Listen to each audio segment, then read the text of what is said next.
Be yourself. I was challenged on this when I was a newer lawyer, the negotiations, especially in the very beginning. Get on the phone with somebody and we'd start talking and they'd be a little pushy. Because I was so insecure and unsure of myself, I didn't know how to reply. So I was typically not pushing back. They'd say, the sky is falling. And I'd say, oh, okay, let me check on that. And I just didn't know what to say.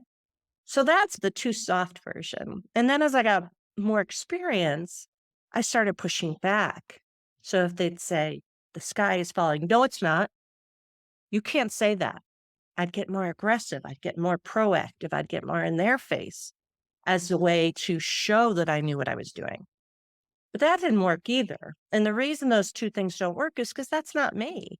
I'm not that super meek person. I'm not that super aggressive person. I have to be myself.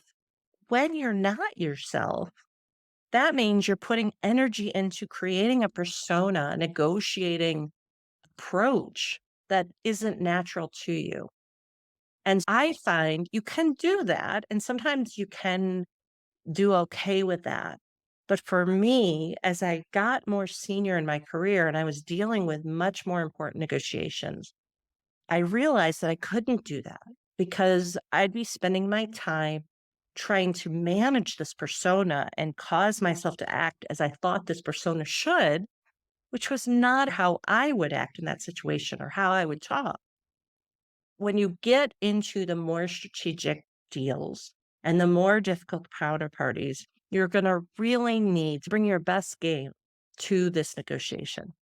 Being yourself and responding in ways that are consistent with your personality, your approach, whatever it is much more effective. All that energy that you would have spent being this persona that you think you should be, now you can spend it on, how do I reply to that statement? Let me think ahead. Maybe I can try this techniques. You can use that time and energy to focus on ways to be successful instead of who this persona is.